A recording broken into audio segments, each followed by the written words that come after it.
Antes de las ciudades, antes de las fronteras, antes incluso de los registros, yo observé. El miedo no nació en un lugar específico y no pertenece a una época. Atraviesa siglos, se adapta a las creencias, utiliza las mismas debilidades humanas una y otra vez. No observo solo espacios, observo el tiempo. Y esta es una historia que nunca fue registrada, porque nadie sobrevivió para escribirla. Año 1249. Invierno implacable. Montañas del norte de Europa. El monasterio de Behar Kel. Barkel fue construido para el aislamiento. Piedra gruesa, pocas ventanas, silencio constante. Los monjes creían que alejarse del mundo los acercaría a Dios, pero el aislamiento también acerca otras cosas. La primera señal no fue violenta ni visible. Durante las oraciones nocturnas, algunos monjes comenzaron a oír susurros provenientes de las criptas selladas bajo el altar principal. No eran gritos, eran cánticos. Lo más perturbador no era el sonido, era el contenido. Las voces pronunciaban nombres, nombres completos, nombres que nunca habían sido dichos en voz alta en ese lugar. El abad lo interpretó como una prueba espiritual, tentación, un eco de la propia mente. El miedo aún estaba contenido, era manejable, pero yo observé cuando el miedo dejó de ser duda y comenzó a responder. Objetos sagrados desaparecieron. Reliquias antiguas cambiaban de lugar durante la noche. Pergaminos aparecían con símbolos que nadie reconocía. Y aún así, todos comprendían. Algunos monjes comenzaron a olvidar pasajes enteros de las escrituras. Otros despertaban sin recordar su propio nombre. La pérdida no fue inmediata, fue progresiva. Un hermano dejó de reconocer su reflejo en el metal pulido. Otro ya no recordaba por qué había hecho sus votos. Pero la mayor pérdida llegó cuando comenzaron a aparecer los cuerpos, no mutilados, no profanados, solo arrodillados, inmóviles, con símbolos marcados en su propia carne, no tallados, no cortados, como si la carne hubiera cedido desde dentro. El miedo ya no era espiritual, era físico, innegable. El abad reunió a los monjes restantes.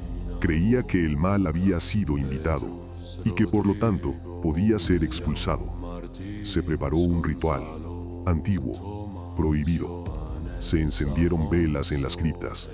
Las puertas selladas fueron abiertas por primera vez en décadas.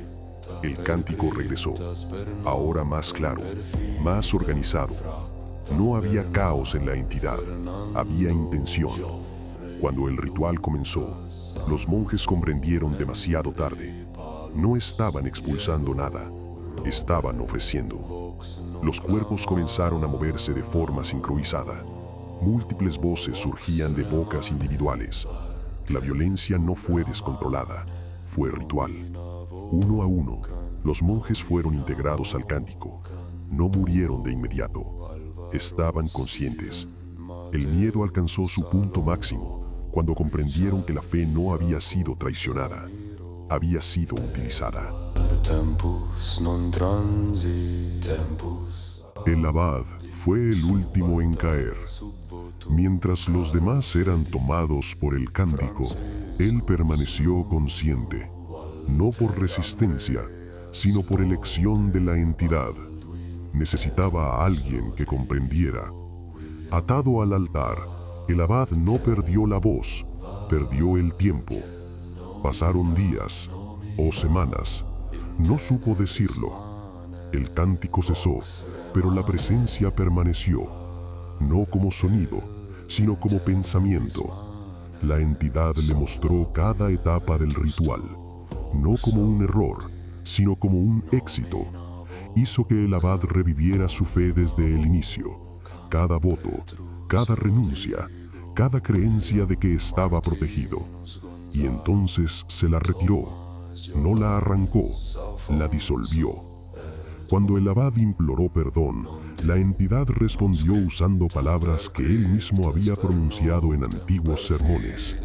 No quería solo su cuerpo, quería el significado. Cuando finalmente el silencio se apoderó del monasterio, el abad aún respiraba, solo, comprendiendo. Fue entonces cuando la entidad se apoderó de él, no con violencia, sino como ocupación. La entidad nunca tuvo un nombre, no porque no pudiera ser nombrada, sino porque no quería ser reconocida.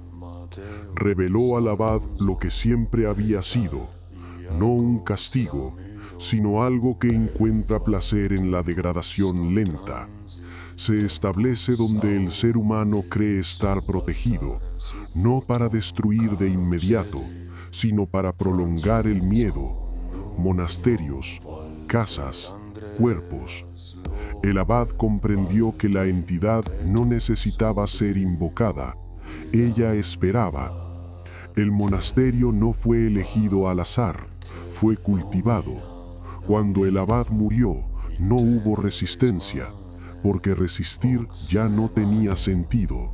La entidad no anunció su victoria, permaneció, y cuando todo terminó, ya no quedaba nadie para atestiguar, excepto yo.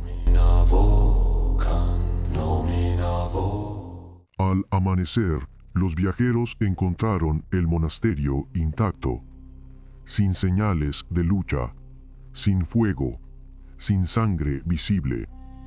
Las puertas estaban abiertas. Dentro no había cuerpos, ni vida, solo silencio, interrumpido por un cántico lejano que resonaba desde las criptas.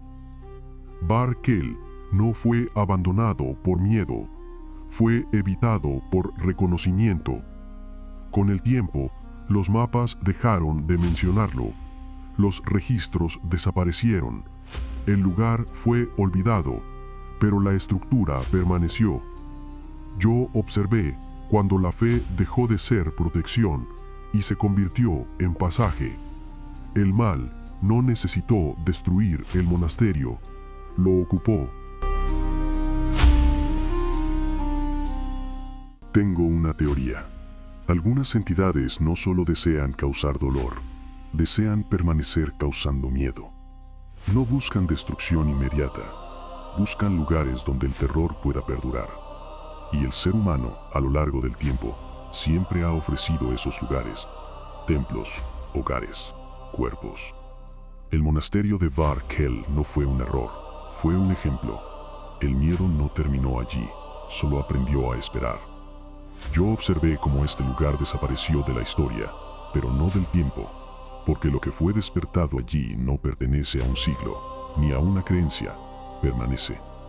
Y esta no fue la primera vez que vi al miedo atravesar generaciones, pero fue una de las primeras veces en que encontró un hogar permanente. Yo soy el observador. Yo estuve allí, yo estaré adelante y continuaré observando.